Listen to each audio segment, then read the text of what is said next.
ახალი გამოძიებით, რომელიც შვედურმა ორგანიზაციამ OCC-მა ჩაატარა, დადგინდა, რომ აკა გრუპის სახელით საქართველოში არსებული კოლ-ცენტრი, რომელიც თვენახევრის წინ ამხილეს ქართულმა მედია საშუალებებმა და არა მხოლოდ 32-მდე უცხოურმა მედია საშუალებამ ისევ ფუნქციონირებს. მიუხედავად იმისა, რომ დაიწყო გამოძიება, იდენტიფიცირებული იყო 10-მდე პირი, მთავარი ფიგურანტი თაღლითური კოლ-ცენტრის და მიუხედავად იმისა, რომ დაყადაღებულია ამ დრომდე მათი ქონებები, ისინი ისევ განაგრძობენ საქმიანობას. ახალი გამოძიების თანახმად დადგინდა, რომ 14 აგენტი, რომელთა იდენტიფიცირებაც მოახერხეს უცხოური მედია საშუალებების გამომძიებელმა ჟურნალისტებმა, ოპერირებენ საქართველოში შეცვლილი სახელებით და გვარებით და შეცვლილი პლატფორმით. მტკიცებულება, რომელიც OCC-ების და მისმა პარტნიორებმა მოიპოვეს, 25 მარტით თარიღდება. ეს ნიშნავს იმას, რომ თაღლითებმა საქმიანობა მათი მხილებიდან რამდენიმე კვირაში განაახლეს. უპრობლემოდ დოკუმენტებში ჩანს, რომ ისინი იყენებენ სხვა პლატფორმას, ახალ პლატფორმას, Square-Talk-ის სახელით ცნობილს და 14 აგენტია ზუსტად ამ პლატფორმაზე განთავსებული, რომლებიც სხვადასხვა სახელით და გვარებით არიან, მაგალითად ლუკავეიდის სახელით ოპერირებს ერთ-ერთი აგენტი, რომლის უკანას დგას რეალურად ზვიად ურუშაძე, 21 წლის ახალგაზრდა. ის იყო აკა გრუპის IT სპეციალისტი და ჯერ კიდევ მხილების პროცესში თვენახევრის წინ მისი სახელი და გვარი არ იყო ცნობილი, თუმცა ის ოპერირებდა აკა გრუპში და ის ზრუნავს IT სწორედ გამართულობაზე, ინტერნეტის გამართულობაზე. ის არ ყოფილა სკამერი, თუმცა მან ძალიან კარგად იცოდა რა კომპანიაში იყო დასაქმებული და იცოდა თითოეული აგენტის სახელი და გვარი.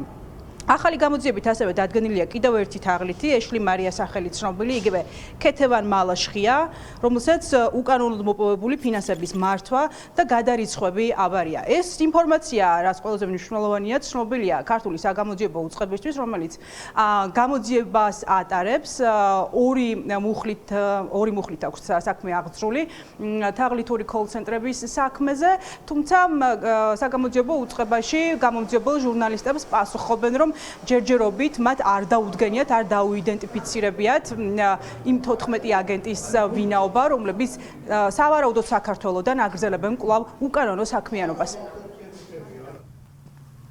ახალი დოკუმენტები, რომელმაც გაჟონა, არის საკმაოდ მწირი და მოიცავს მხოლოდ ერთი ღამის აუდიო ზარებს, რომელიც განხორციელდა იგივე კოლ-ცენტრის აგენტების მიერ და ეს არის 184 ზარი ერთ ღამეში 14 აგენტის მიერ, რომელიც იქამდეც მუშაობდა AK ჯგუფში. სავარაუდოდ საქართველოდან არის ეს ზარები? სავარაუდოდ საქართველოდან არის განხორციელებული. არ შეგვიძლია ვთქვათ, ეს ადამიანები იმყოფებიან თუ არა აქ. ჩვენ დადასტურებით შეგვიძლია მხოლოდ იმის თქმა, რომ იგივე ადამიანები არიან და ისევ აგრძელებენ AK ჯგუფი კვლავ ფუნქციონირებს. კი, თავისუფლად შეგვიძლია ვთქვათ. საგამოძიებო უწყებისთვის ეს ცნობილი არ არის? საგამოძიებო უწყება ამ დრომდე არანაირ განცხადებასაც არ ავრცელებს. ჩვენ დაგვიდასტურეს, რომ გამოძიება არის დაწყებული. ვიცით, რომ ქონება დაუყადაღეს რამდენიმე ადამიანს, რომელიც გამოვავლინეს. თუმცა ამ რამდენიმე ადამიანის მიღმა კიდევ იყო არაერთი სხვა წევრი ამ თაღლითური ჯგუფის, რომლის შესახებაც არანაირი ინფორმაცია სამწუხაროდ არ გვაქვს. ფაქტი ისევ ვიმეორებ არის ის, რომ ამ ადამიანებს არ აქვთ განცდა, რომ მათი საქმიანობისთვის ისინი დაისჯებიან. ერთ-ერთი ახალი ადამიანი არის AK გრუპის კიდევ ერთი ფინანსური მენეჯერი, ქეთევან მალაშხია, იგივე ეშლი მორიარტი. ეს ადამიანი პასუხისმგებელი არის სხვადასხვა კონტრაქტების მომზადებაზე, ფინანსური ანგარიშების მომზადებაზე და ის ასევე არის ხოლმე წარმომადგენელი სხვადასხვა კომპანიების, რომელსაც AK გრუპი იყენებს თავისი საქმიანობის დასაფარად. ჩვენ ასევე გვაქვს მტკიცებულებები, რომ AK Groups აქვს სხვადასხვა ქვეყანაში დარეგისტრირებული კომპანიები თავისი კვალის დასაფარად. ერთ-ერთი ასეთი კომპანია არის დარეგისტრირებული ბრიტანეთში, რომელიც 2025 წლის იანვრის ჩათვლით იყო აქტიური.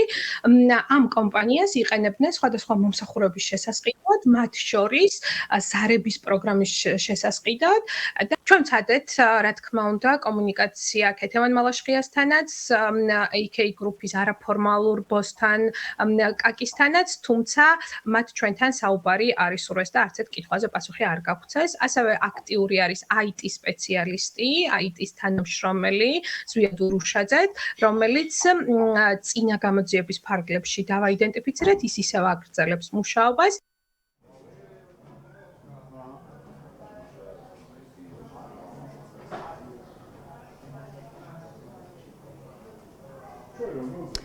თაღლითური კოლ-ცენტრების შესახებ სტუდია მონიტორმა აი ფაქტმა ჯერ კიდევ კვირანახევრის წინ გაასაჯაროვა ინფორმაცია, საუბარი იყო რამდენიმე ოფისზე, რომლებიც 3 წლის განმავლობაში, მინიმუმ 3 წლის განმავლობაში ფუნქციონირებდნენ უკანონოდ. საქართველოში ფლობდნენ რამდენიმე ოფისს, გამოძიება დაიწყო 2 მუხლით მათ წინააღმდეგ, თაღლითური საქმიანობის უკანონო შემოსავლების მუხლით, კომპანიის ხელმძღვანელმა პირებმა, მაგალითად დირექტორმა აკაკი ხევქიშვილმა დახურა ყველა ოფისი მათ ქონებას დაედო ყადაღა, თუმცა კვირანახევრის წინ გავრცელდა ინფორმაცია, რომ მათ საქართველოს დატოვეს.